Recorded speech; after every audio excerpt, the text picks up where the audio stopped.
reasons that I always appreciate coming to this campus, to this great university.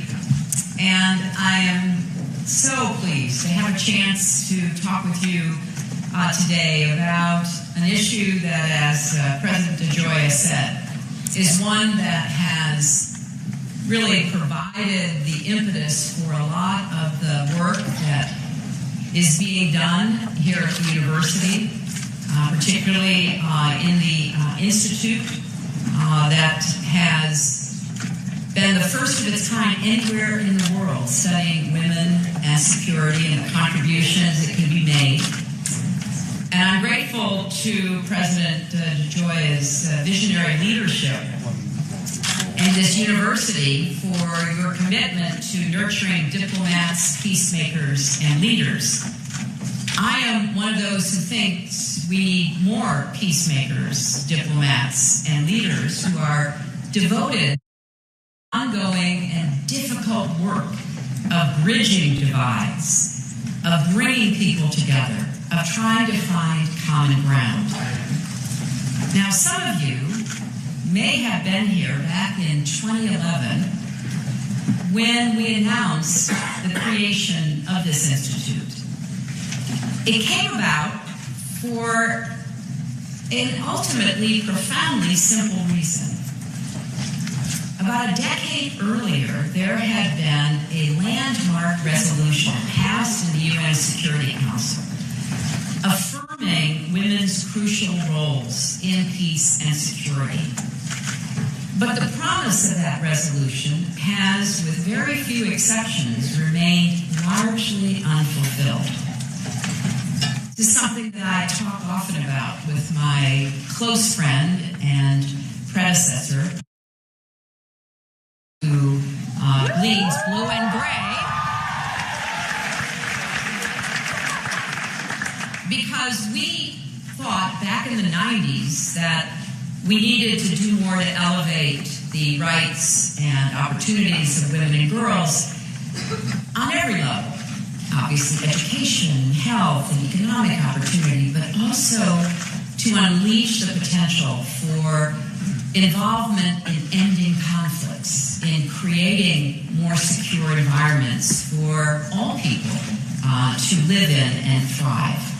So on that day, back in 2011, we came here to Georgetown to declare that the issue of women's full participation in peace and security could no longer be relegated to the margins of international affairs.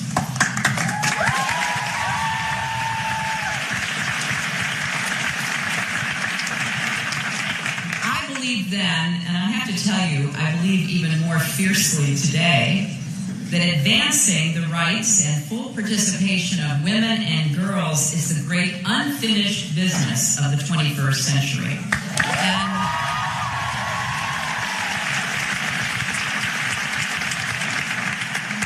And it seems self-evident. It's not only the right and moral goal for us to be pursuing. After all, women represent half of humanity, and we do have a fundamental right to participate in the decisions that shape our lives. But, and this is what I want to really impress upon you, this is strategic and necessary for matters of peace, prosperity, and security. It is not a partisan issue. It's a human issue. A rising tide of women's rights lifts entire nations. So each year, when I've had the chance to come back for these awards, I am inspired, although increasingly not surprised, to see how far this institute has come.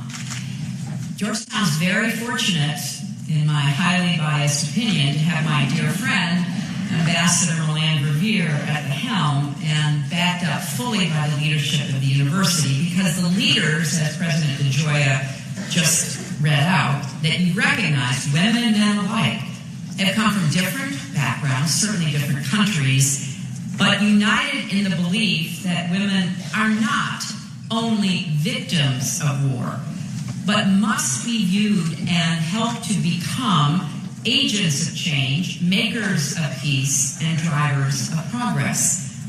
That was the principle behind our efforts at the State Department in the first term of President Obama.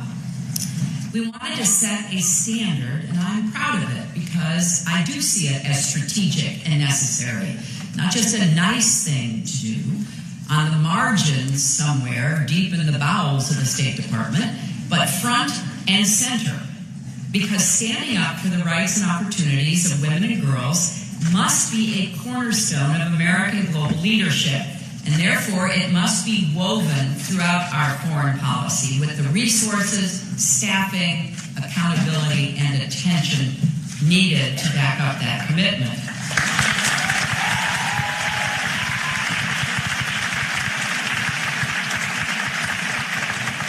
And what I was very pleased by and excited to know is how the U.S. military also recognizes the role of women in peace and security.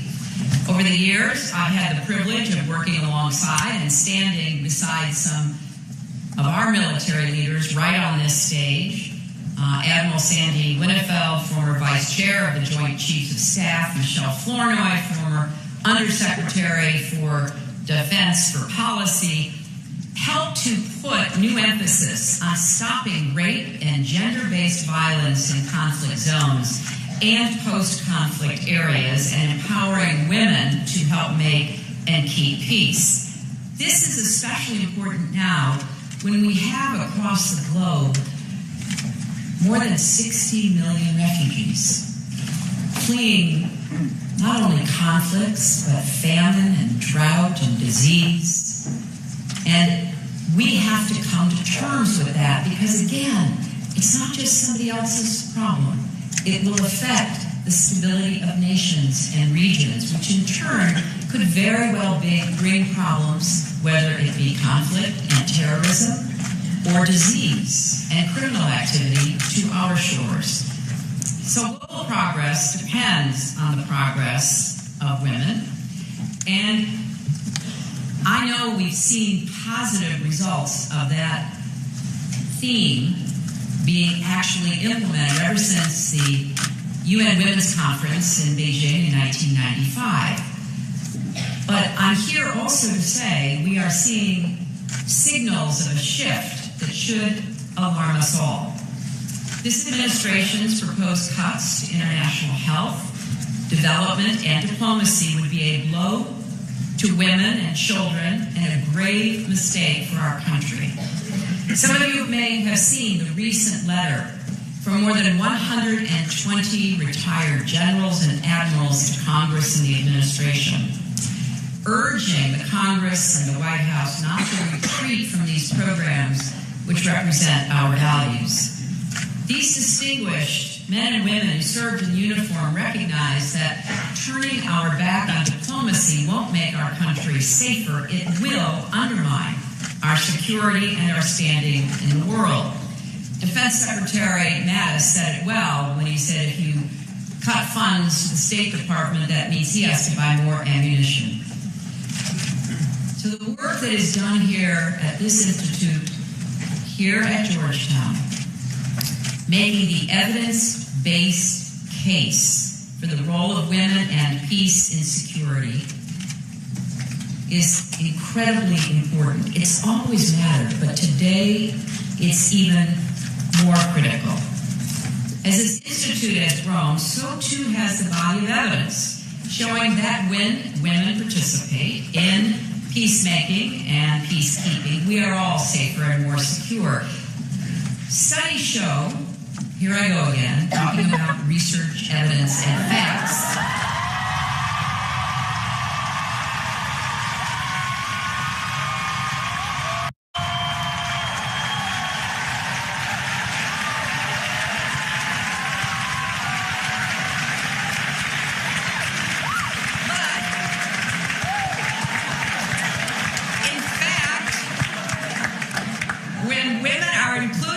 Peace negotiations, agreements are less likely to fail and more likely to last. And we know that women's rights and physical safety are often the very first targets of fundamentalists. We also know that women are often the first to spot conflict on the horizon coming their way.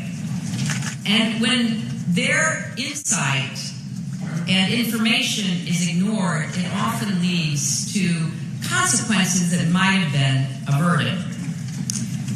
At a time when sexual violence continues to be used as a strategy by terrorist groups, when women are being recruited by ISIS and Boko Haram, evidence suggests that leaders who want to do more to guard against terrorism and violence should work even harder to help support and enable the participation of women. Now, before anybody jumps to any conclusions, I will state clearly women are not inherently more peaceful than men. That's a stereotype. That belongs in the alternative reality.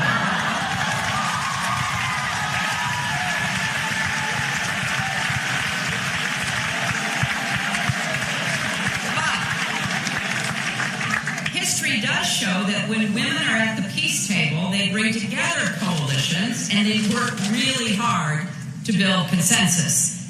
And they are the ones most likely to shine a bright light on issues of human rights, transitional justice, national reconciliation, and economic renewal. I've seen this.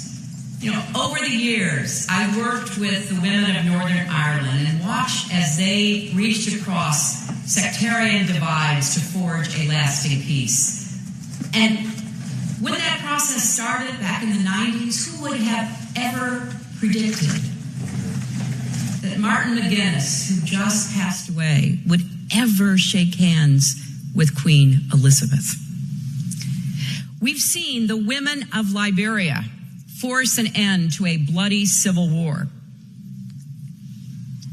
If you've never seen the movie Pray the Devil Back to Hell, I highly recommend it because it shows in very personal ways the points that I am making from this podium today.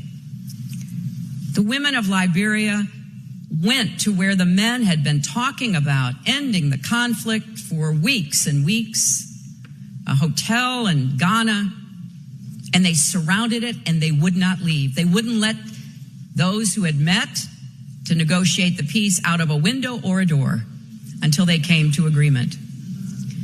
And then, of course, they ended up electing Ellen Johnson Sirleaf as the first woman president on the continent of Africa.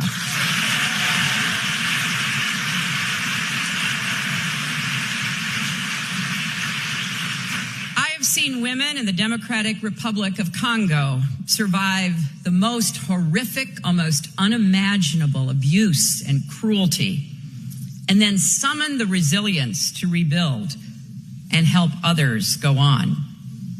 And in Colombia, which you will hear much more about in a few minutes, a country whose trajectory I have followed intently for years, we've seen women organize, agitate, and negotiate to help bring to a close more than 50 years of bloodshed.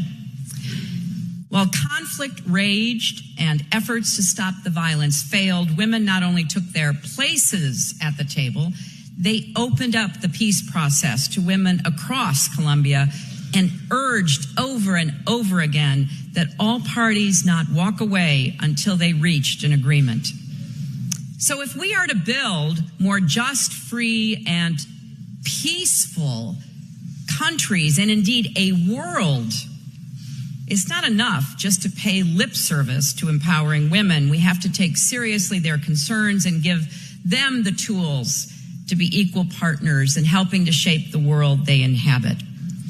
The leaders we are honoring here today have seen that firsthand. From Humberto de la Calle, the rock of the peace negotiations in Havana, to, yes, round of applause for Humberto.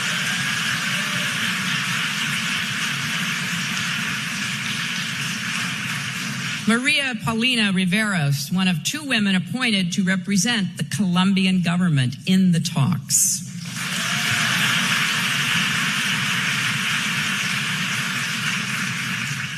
Elena Ambrosi, who has worked tirelessly behind the scenes, like so many women, to help make peace a reality.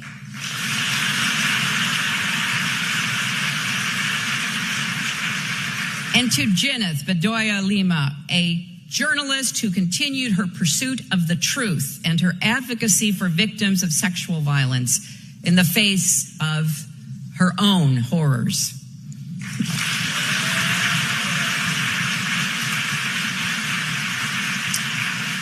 Now, like so many peace agreements, that, as hard as it was to get to it after 50 years of war, is just the first step.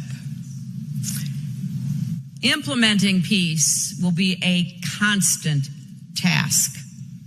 As hard as it is to imagine letting go of the peace that is so hard won, there will be forces at work in the country from all sides to undermine it, to act as though it didn't apply to them, to do everything possible to prevent it from becoming the reality in the lives of Colombians that it can be. Yes, the work will require difficult decisions, transitional justice, and economic viability. But peace is truly within reach.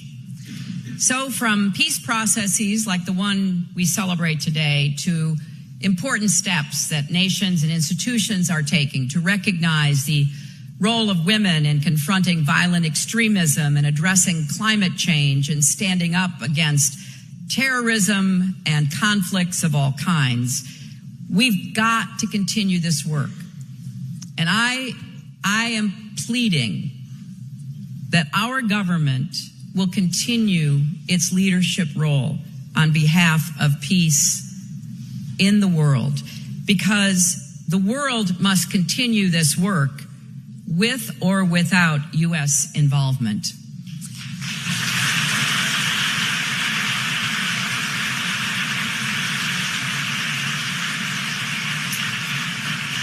And the choice is ours to make. In this complicated, interconnected, interdependent world of ours, it's not as though you can pick one or two, three things that you say, well, that's all I'm going to work on. Events move too quickly. Borders dissolve in the face of pressures. The great connectivity of the internet can spawn both opportunity and despair. So we have to ask, will we be left behind, or will we continue to lead the way? I hope the answer is that we will do whatever it takes to make our country and the world stronger and more secure. Standing up for our values, for human rights and opportunities, security for all, and continuing to finish the business of making sure that girls and women have the same rights as men and boys.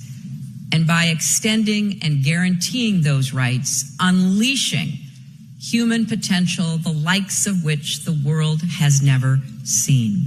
That is what I hope your generation, students of Georgetown, will be committed to actually making a reality. Thank you all very much.